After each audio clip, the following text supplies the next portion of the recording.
Salve acelerados! 1,80 segundo foi o tempo exato que eu levei para dizer essa frase de introdução. O mesmo tempo que um Rimac Nevera, o carro com a aceleração mais insana do mundo, leva para ir de 0 a 100 km por hora. Ao mesmo tempo que a McLaren, se o criativo dessa semana entre Natal e Ano Novo, aqueles 7 dias onde todo mundo finge trabalhar, eu me peguei pensando, se esse é o tempo mais rápido da Fórmula 1, qual será a marca recorde em outras categorias do automobilismo? Qual será a diferença, por exemplo, entre um pit stop na Fórmula 1 e um na NASCAR? Então, eu sentei a bunda na cadeira, pesquisei, apurei, li regulamentos e trago aqui para vocês tudo o que eu descobri. Roda a vinheta, edição.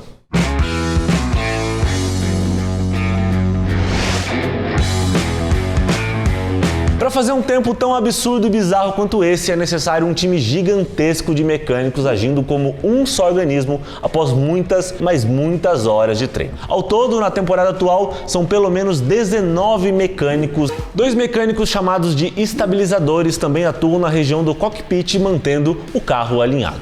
Outros 2 levam o nome em inglês da ferramenta que operam: Jack, o nosso famoso macaco. Um Jack levanta o carro pela dianteira, outro levanta pela traseira. Completam o time um mecânico responsável pela asa dianteira, fazendo pequenos ajustes ou até trocando ela completamente em caso de dano, um jack traseiro reserva e um supervisor que dispara a luz verde avisando que o trabalho foi finalizado e que o piloto pode acelerar. Esse último, aliás, é o substituto moderno e sem graça do famoso pirulito que a gente acostumou a ver nas transmissões ali dos anos 90 e anos 2000. Apesar de ser uma diferença mínima em relação ao antigo recorde, o tempo da McLaren é ainda mais impressionante se a gente considerar que as rodas do novo regulamento são maiores e mais pesadas que as de 2019, quando a Red Bull conseguiu seu recorde. Launchpad.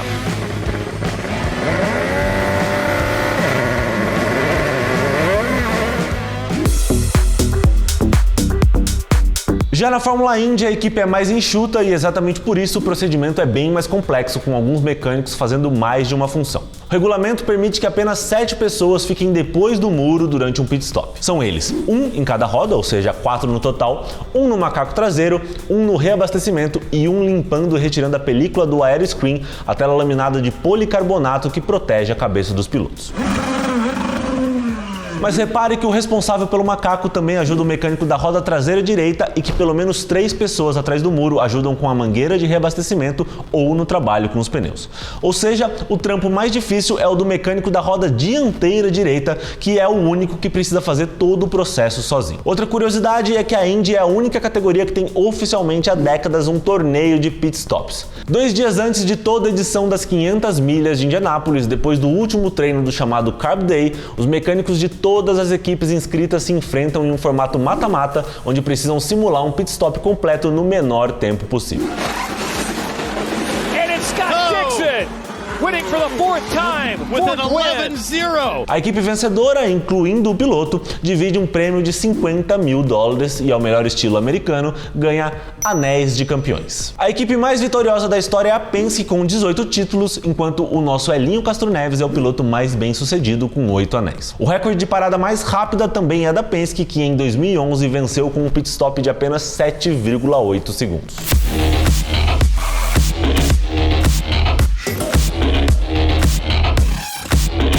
Os carros da atual geração da Fórmula E contam com uma bateria atualizada com energia suficiente para aguentar a corrida completa e os pneus também são programados para durar todas as voltas. Ou seja, salvo em caso de algum pneu furado ou algum outro incidente, as corridas da categoria não têm pit stop obrigatório previsto no regulamento. Porém, em suas primeiras temporadas, a Fórmula E tinha uma das paradas mais curiosas da história do automobilismo. Como as baterias duravam apenas meia corrida, os pilotos precisavam literalmente trocar de carro durante a prova. Apenas 2 mecânicos podiam ajudar no processo e o piloto precisava adiantar boa parte do trabalho assim que ele entrava no pit lane, como por exemplo desconectar o cabo do rádio e deixar ele preso num velcro no capacete para que os mecânicos pudessem conectar esse cabo no novo carro. Para evitar problemas de segurança causados pela pressa, como um cinto mal afivelado, a direção de prova também estipulava um tempo mínimo de parada nos boxes que variava de etapa para etapa.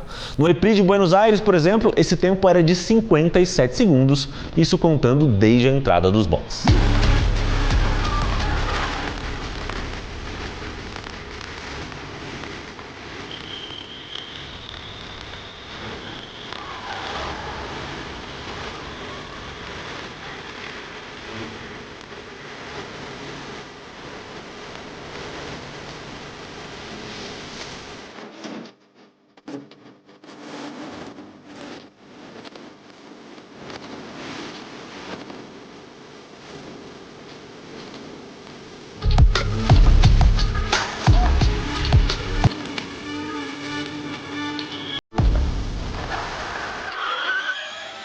Atualmente, a Fórmula E trabalha em testes para ter nas próximas temporadas um pit stop mais parecido com o convencional, com o uso de um carregador ultra rápido. O objetivo, claro, é ter provas mais dinâmicas e mais possibilidades de estratégias por parte das equipes, assim melhorando o show e melhorando para quem assiste.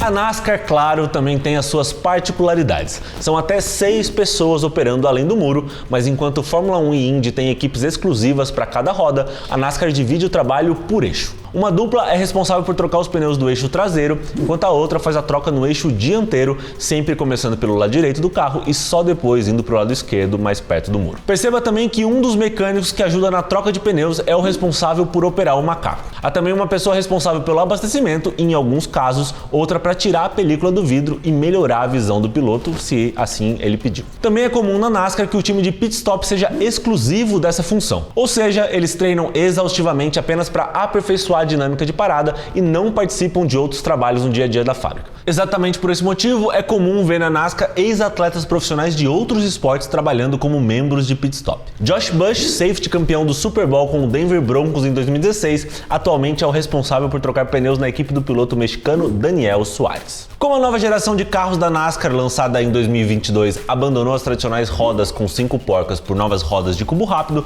os tempos de pit stop têm caído drasticamente e os recordes vêm sendo batidos em sequência. Atualmente, o pit stop mais rápido já registrado na história da NASCAR foi o de Chase Briscoe, em setembro de 2023, que durou apenas 8,45 segundos.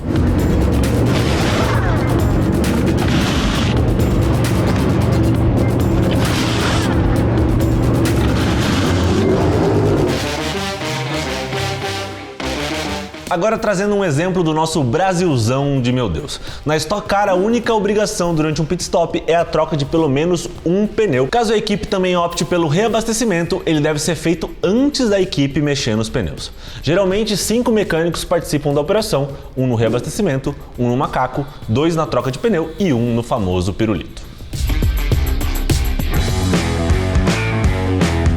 E por último, você deve estar se perguntando, e o Endurance? A real é que aqui a coisa fica muito mais complexa. INSA e WEC, os 2 campeonatos mais importantes do mundo, têm regras diferentes tanto em padrões de segurança quanto em números de mecânicos permitidos.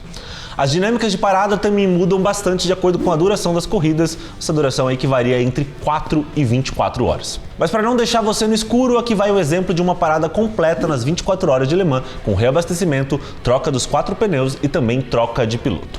São apenas 6 pessoas operando. Uma no abastecimento, 2 duplas nos pneus, que assim como na NASCAR se divide por eixo, e um assistente que auxilia na troca dos pilotos. Então pega o banco do piloto antigo, coloca o banco do piloto novo, também conecta a rádio e todas essas outras funções. O mais importante é, a troca de pneus só pode ser feita após o fim do abastecimento. Em média, um pit stop completo com troca de pilotos dura cerca de 1 minuto. E apesar de paradas de vários minutos serem comuns nas corridas mais longas, as equipes de Endurance se aperfeiçoaram tanto que fazem coisas que até Deus duvida. Nas 24 horas de Le Mans de 2001, a equipe Audi trocou o transeixo do seu R8, um processo que normalmente levaria aí horas, em 3 minutos e 16 segundos. E detalhe, eles venceram a corrida. É isso, eu espero que vocês tenham gostado deste tudo sobre aí, meio especial, meio diferente entre Natal e Ano Novo. Se você tem alguma informação para acrescentar, deixa aí nos comentários, eu vou ler e quem sabe a gente faz um segundo tudo sobre aí mostrando a evolução do pit stop dentro de cada categoria, então como era o pit stop na Fórmula 1 nos anos 50 e como ele é hoje. A gente se vê numa próxima, falou e até mais!